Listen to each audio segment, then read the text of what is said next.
Welcome to Jana news. నేను మీ Rajitha. CM Revanth Reddy తెలంగాణలో SC వర్గీకరణ చట్టం చేసి జీవో నెంబర్ 99 ప్రవేశపెట్టి మాలలకు విద్యాపరంగా ఉద్యోగాల పరంగా చేస్తున్న అన్యాయానికి నిరసనగా తెలంగాణ రాష్ట్ర మాలా సంఘాల జేఏసీ చేస్తున్న ధర్మ పోరాటంలో భాగంగా ఈరోజు తెలంగాణ రాష్ట్ర బీజేపీ అధ్యక్షులు రామచంద్రరావును తెలంగాణ రాష్ట్ర మాలా సంఘాల JAC chairman Mandhala Bhaskar, greater Hyderabad Mala సంఘాల జేఏసీ చైర్మన్ బేరా బాలకిషన్, గౌరవ అధ్యక్షులు చెరుకు రామచంద్రల నేతృత్వంలో తెలంగాణలో మాలా విద్యార్థులు, మాలా ఉద్యోగులు, మాలా నిరుద్యోగుల బృందం కలిసి రోస్టర్ విధానంలో మాలలకు జరుగుతున్న అన్యాయాన్ని వివరించి వినతి పత్రం అందజేశారు. ఈ సందర్భంగా జేఏసీ నాయకులు మాట్లాడుతూ గ్రూప్ 3లో 26 మాలా ఉపకులాలను చేర్చి విద్యా ఉద్యోగాల్లో రోస్టర్ 22గా చేర్చి మాలా సమాజానికి పూర్తిగా అన్యాయం చేస్తున్నారని సీఎం రేవంత్ రెడ్డికి బీజేపీ పార్టీ పక్షాన వెంటనే లేఖ రాయాలని బీజేపీ అధ్యక్షులు రామచంద్రరావుకు విజ్ఞప్తి చేశారు. కార్యక్రమంలో తెలంగాణ విద్యార్థి జేఏసీ నాయకులు రాహుల్, సైదులు, వీరస్వామి, ప్రణయ్, రేణు, కార్తిక్లతో పాటు బీజేపీ పార్టీలోని మాలా సామాజిక వర్గం చెందిన నాయకులు, జాతీయ ఎస్సీ ఎస్టీ కమిషన్ మాజీ సభ్యులు వడ్డేటి దేవేందర్, పరమేష్ కుమార్, నరసింగరావు తదితరులు పాల్గొన్నారు. తెలంగాణ రాష్ట్ర మాల సంఘాల జేఏసీ ఆధ్వర్యంలో ఈ పార్టీలో పనిచేస్తున్నటువంటి మాల సామాజిక వర్గానికి సంబంధించిన రాష్ట్ర నాయకులతో బీజేపీ రాష్ట్ర అధ్యక్షులు రామచంద్రరావు గారిని కలవడం జరిగింది.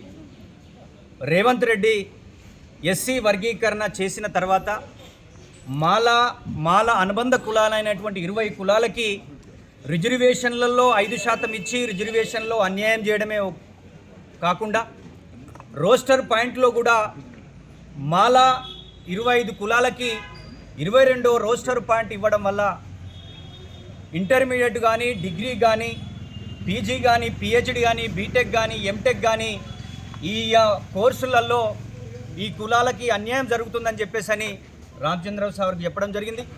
ముఖ్యంగా సుప్రీంకోర్టు మార్గదర్శకాలను పాటించకుండా రేవంత్ రెడ్డి తన సొంత కవిత్వంతో అవగాహన లేనటువంటి చేసిన వర్గీకరణ రోస్టర్ వల్ల మా సామాజిక వర్గానికి అన్యాయం జరుగుతున్న విషయాన్ని, ఎందుకంటే వాళ్ళు హైకోర్టు బార్ అసోసియేషన్ ప్రెసిడెంట్గా చేసిన వాళ్ళు కాబట్టి, న్యాయ నిపుణులు కాబట్టి వారితో సుదీర్ఘంగా చర్చించడం జరిగింది. తప్పకుండా మీ గ్రూప్లో ఉన్నటువంటి 26 కులాలకి, గ్రూప్ 1లో ఉన్నటువంటి 15 కులాలకి న్యాయం జరిగే విధంగా తప్పకుండా మా యొక్క పార్టీలో డిస్కస్ చేస్తాం. న్యాయపరంగా ఉన్నటువంటి చిక్కులను కూడా తప్పకుండా మీకు న్యాయం జరిగే విధంగా చేస్తామని చెప్పడం జరిగింది. ముఖ్యంగా రేవంత్ రెడ్డి గారికి మేము ఒక డిమాండ్ చేస్తూ ఉన్నాం. మీరు చేసిన వర్గీకరణలో మా 2% రిజర్వేషన్లు పెంచి 22 లోపు 2 రోస్టర్ పాయింట్లు ఇవ్వకపోతే మీరు ఏ పార్టీలో పనిచేసినా ఆ పార్టీని బొందబెట్టడానికి మాల సామాజిక వర్గం 26 కులాలు సిద్ధంగా ఉన్నాయని చెప్పేసి ఆయనకు గుర్తు చేస్తూ ఈరోజు రామచంద్ర గారి దగ్గర చెప్పిన విషయాలని తప్పకుండా మన మాల సామాజిక వర్గం జిల్లాలో ఉన్నటువంటి బీజేపీ, బీఆర్ఎస్ అన్ని పార్టీలకు కూడా ఈ యొక్క రిప్రజెంటేషన్ ఇవ్వాలని చెప్పేసి కూడా వాళ్ళకి విజ్ఞప్తి చేస్తూ ఉన్నాం. అందరికీ జై భీమ్. ఈరోజు తెలంగాణ రాష్ట్రంలో ఉన్నటువంటి దాదాపు 30 నుంచి 40 లక్షల మంది ఉన్నటువంటి నా మాల సమాజానికి ఈ రాష్ట్ర ముఖ్యమంత్రి గౌరవనీయులు రేవంత్ రెడ్డి గారు పూర్తిగా అన్యాయం చేసే కార్యక్రమాలకు నిరసనగా మరి మా మాల విద్యార్థులకు సీట్లు రాకుండా, మా మాల ఉద్యోగులకు ప్రమోషన్ రాకుండా, అసలు మాలకు ఉద్యోగాలే రాకుండా గ్రూప్ ఎస్సీలను 3 గ్రూపులుగా విభజించి గ్రూప్ 3లో 26 కులాలను పెట్టి ఆగమాగం చేసి మరి ఇబ్బందులు పెడుతున్నటువంటి సందర్భంలో మేము ఈరోజు మా మాల సంఘాల జేఏసీ తరఫున భారతీయ జనతా పార్టీ అధ్యక్షుడు రామచంద్రరావు గారికి విపులంగా ఇవ్వడం జరిగింది.